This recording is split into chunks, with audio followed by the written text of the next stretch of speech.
Hello दोस्तों, I am Vijay Kumar and student of Shri Krishna medical college. दोस्तों, आज के इस सुपर डुपर लेक्चर में आप सभी का स्वागत है। आज के क्लास में मैं एनसीईआरटी का एक बहुत ही ज़्यादा इम्पोर्टेंट टॉपिक का नाम है जनरेशंस एंड कंडक्शंस ऑफ इम्पल्स, जो ज़्यादातर बच्चों को आसानी से समझ में नहीं आता है। उस टॉपिक को मैं आपको बताऊंगा। आज का क्लास एक मोटिवेशनल वर्ड से स्टार्ट करते हैं कि जुनून। जी हाँ, जुनून एक ऐसी चीज़ का नाम है जहाँ इंसान की सपना जो होता है, चाहत जो होता है, वो पागलपन में बदल जाती है। अर्थात यदि आप अपने ज़िंदगी में किसी भी बड़े एग्ज़ाम को पास करना चाहते हैं तो उसके लिए आपके पास जुनून होना चाहिए, जिस जुनून के चलते आप अपने एग्ज़ाम के प्रिपरेशन में अपने आप को झोंक दे। तो चलिए इसी मोटिवेशन के साथ आज के इस सुपर डुपर लेक्चर को स्टार्ट करते हैं। मैं एनसीईआरटी के प्रत्येक लाइन को एक क्वेश्चन नुमा समझाऊंगा और मैं ये भी बताऊंगा कि उसका आंसर क्या होता है, क्योंकि पिछले 4 से 5 साल में नीट में जितने भी सवाल पूछा जाता है, प्रत्येक सवाल एनसीईआरटी के लाइन से ही आती है। करते हैं। फर्स्ट लाइन देखिए दोस्त, neurons is excitable cells. Neurons एक एक्साइटेबल सेल होता है because their membranes are in polarised state. Neurons कैसा सेल होता है दोस्त, अगर कोई पूछेगा तो बताइएगा एक्साइटेबल सेल होता है। क्यों एक्साइटेबल होता है? क्योंकि इसके मेम्ब्रेन जो होता है वो पोलराइज्ड स्टेट में पाया जाता है। पोलराइज का मतलब नेगेटिव एंड पॉजिटिव। जी हाँ, आप जो केमिस्ट्री में कंसेप्ट पढ़े होंगे पोलराइजेशन नाम का, सिंपल समझिए यहाँ पे नेगेटिव और पॉजिटिव। तो न्यूरॉन्स कैसा सेल होता है दोस्त? एक्साइटेबल सेल होता है। क्यों ये एक्साइटेबल होगा? क्योंकि इसका जो मेम्ब्रेन होगा वो पोलराइज्ड स्टेट में पाया जाएगा। अब एनसीईआरटी एक क्वेश्चन पूछती है आपसे, do you know why the membrane of neurons is polarised? क्या आप जानते हैं? मैं आपसे ही पूछ रहा हूँ, क्या आप जानते हैं? मैं इट मीन्स एनसीईआरटी पूछती है कि क्या आप जानते हैं न्यूरॉन्स क्यों पोलराइज्ड होती है? तो इसका आंसर एनसीईआरटी खुद ही देती है, उसको भी मैं आपको बता दूं।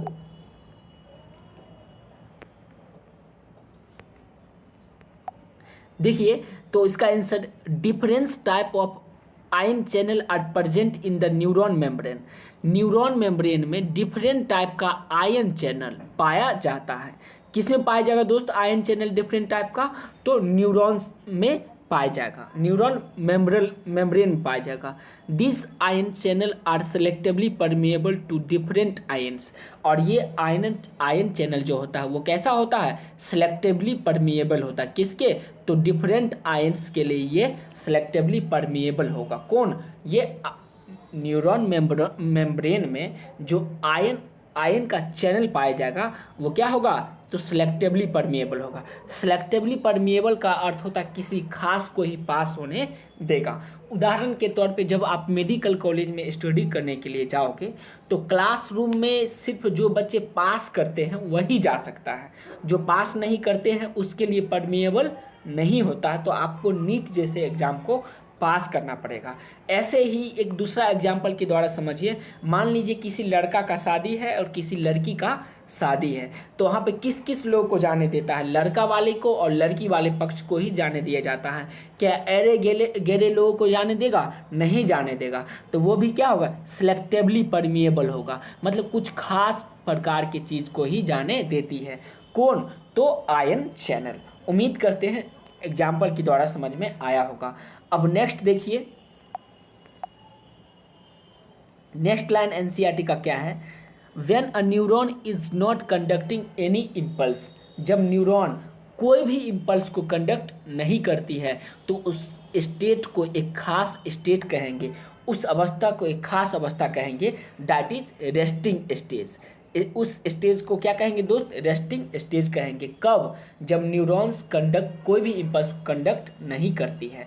तो आपसे सिंपल सवाल पूछा जाएगा कि रेस्टिंग स्टेज क्या होता है, तो आप बताइएगा जब न्यूरॉन्स कोई भी इम्पल्स को कंडक्ट नहीं करेगी तो उस अवस्था को हम लोग रेस्टिंग स्टेट कहेंगे।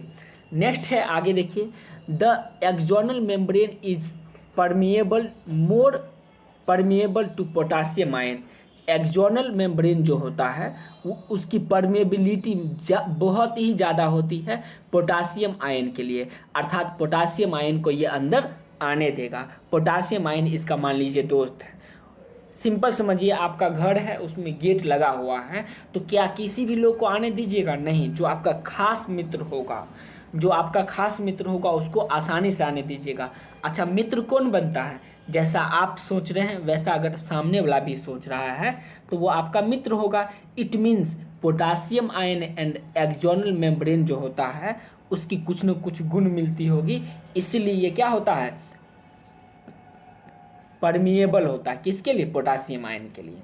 Next line, and nearly impermeable to sodium ion. And sodium ion के लिए क्या होता है? इम्परमिएबल होता है, अर्थात आपके घर के बाहर जो चार दीवारी है, जो गेट है, उसमें उसी लोग को अंदर आने दीजिएगा जिससे आपको फ़ायदा हो। उस लोग को कभी अंदर नहीं आने दीजिएगा जिससे आपको फ़ायदा नहीं हो। तो एक्सोनल मेम्ब्रेन किसको अंदर आने देती है? पोटासियम आयन को अंदर आने देती है। और किसको अंदर नहीं आने देती? इम्परमिएबल का मतलब होता है आर पार नहीं होने देना, तो सोडियम आयन को अंदर नहीं आने देती है।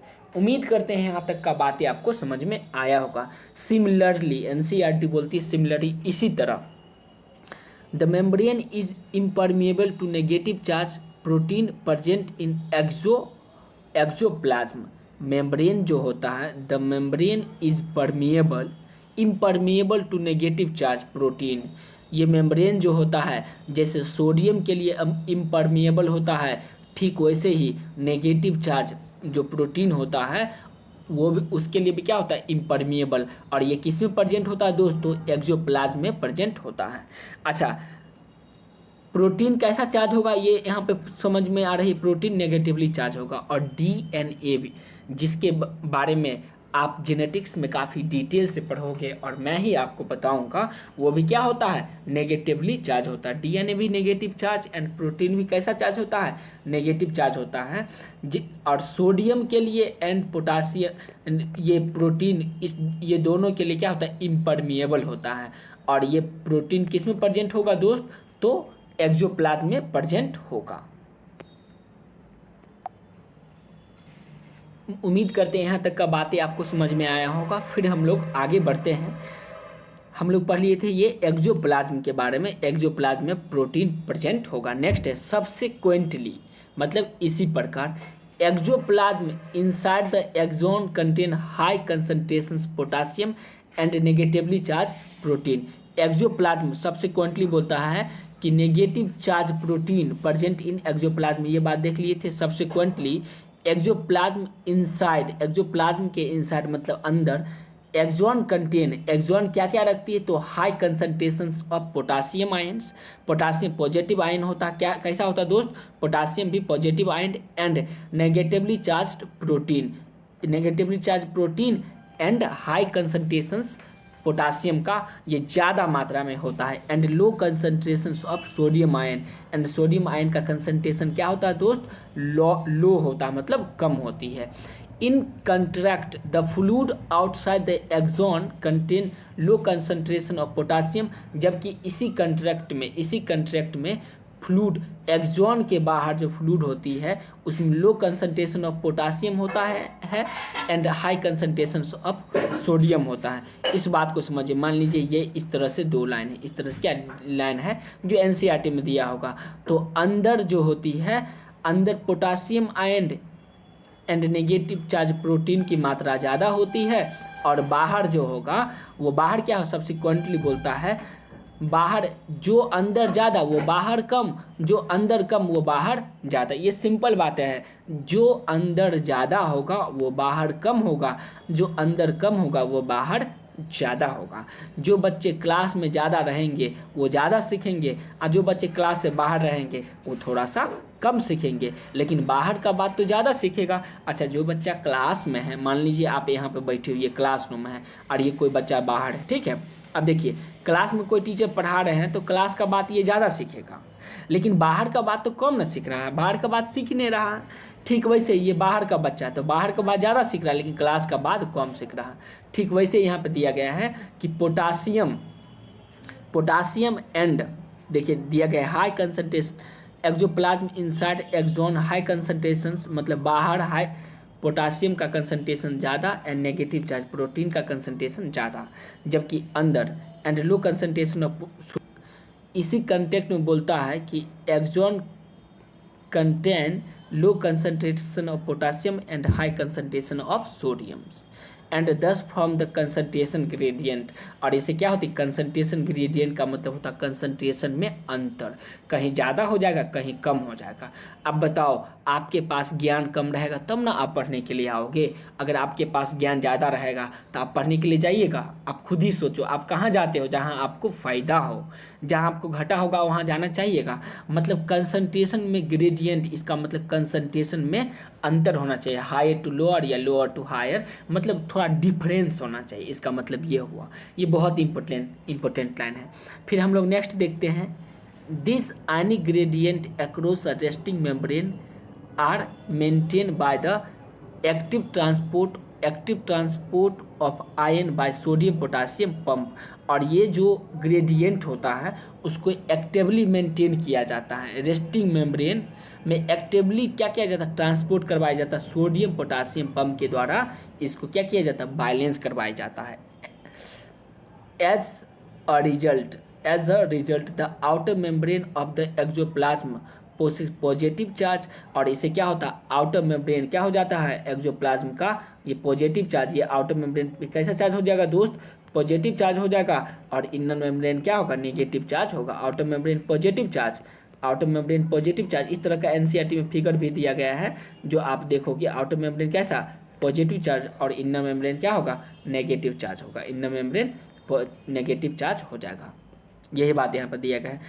Outer surface of axoplasm possesses positive charge bill it inner surface negative charge, जो मैं आपको आगे बताऊंगा।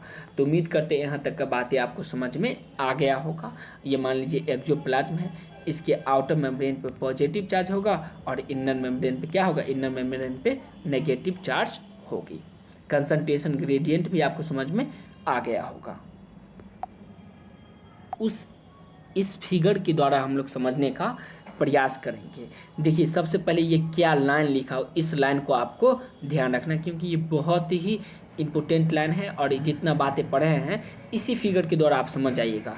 Diagrammatic representation of impulse conductions, impulse जो कंडक्शन होती है उसको डायग्राम के द्वारा रिप्रेजेंट किया गया थ्रू एन एक्सोन के through point A and point B पे समझिए। देखिए दोस्त यहाँ पे पॉजिटिव चार्ज, बाहर में पॉजिटिव चार्ज है, बाहर में पॉजिटिव चार्ज और अंदर में का है वे, अरे का है अंदर में नेगेटिव चार्ज, बाहर में पॉजिटिव चार्ज एंड अंदर में नेगेटिव चार्ज है। ये देखिए सोडियम इन करती है, इधर से भी इन करेगी, सोडियम इन करेगी अंदर की ओर आएगी, सोडियम अंदर की ओर आएगी। जबकि यहाँ पे देखिए यहाँ पे पोलरिटी क्या हो जाती है रिवर्स हो जाती है।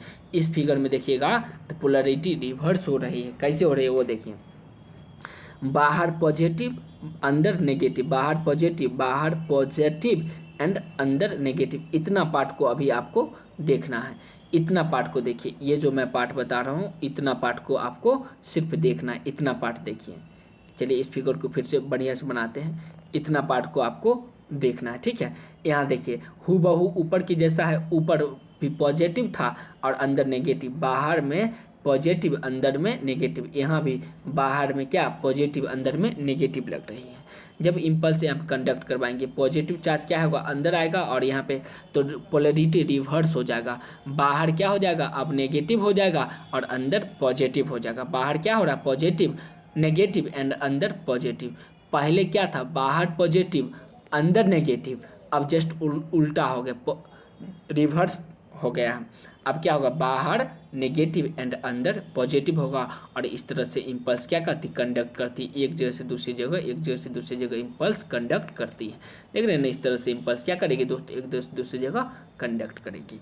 तो उम्मीद करते हैं यहाँ तक बातें आपको समझ में आया होगा। तो आज के क्लास में जो भी पढ़े हैं उसका एक बार क्विक रिकैप ले लेते हैं।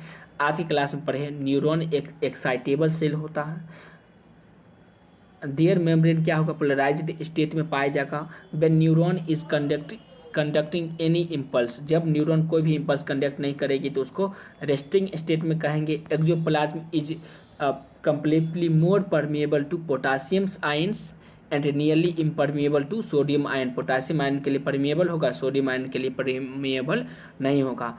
मेम्ब्रेन देखिए, membrane impermeable to negative charge protein, negative charge protein के लिए इम्परमिएबल होगा किसमें, एक्सोप्लाज्म में। फिर एक्सोप्लाज्म के इनसाइड में क्या होगा, तो high concentrations of potassium and negatively charge protein होगा and low concentration of sodium होगा। जबकि in fluid outside the axon contains low concentration of potassium and high concentration of sodium. वही पोलरिटी रिवर्स हो जाएगी, जिससे कंसंट्रेशन ग्रेडियंट होगा, concentration में अंतर आएगा। जब कंसंट्रेशन में अंतर आएगा तो active transport of ion by sodium potassium pumps, इसको क्या किया जाता है, कंसंट्रेशंस को बैलेंस किया जाता है। 3 पोटासियम क्या आएगी, अंदर आएगी, 3 पोटासियम आउटसाइड बाहर जाएगा और 2 पोटासियम अंदर आएगा। इस बात को हम लोग यहाँ पे देखे थे, पॉजिटिव चार्ज नेगेटिव चार्ज वाला देख लिए। ये फिगर भी आपको हम बता दिए हैं। 3 पोटासियम क्या होगा दोस्त, देखिए 3 सोडियम यहाँ पे क्लियरली बताते हैं कि 3 सोडियम आउटसाइड मतलब बाहर जाएगा, 2 पोटासियम अंदर आएगा। तो यहाँ से नीट में सवाल भी पूछा जा चुका है। तो उम्मीद करते हैं आज की क्लास में जो भी पढ़ा है आपको समझ में आ गया होगा। फिर भी यदि कोई प्रॉब्लम है तो कमेंट बॉक्स में बताइए, और इसका नेक्स्ट टॉपिक जो है नेक्स्ट वीडियो में मैं डिस्कशन करूंगा। और वीडियो अच्छा लगा तो लाइक कीजिए और चैनल को सब्सक्राइब कीजिए, ताकि इसी तरह का वीडियो आपको मिलते रहे। थैंक यू सो मच दोस्तों।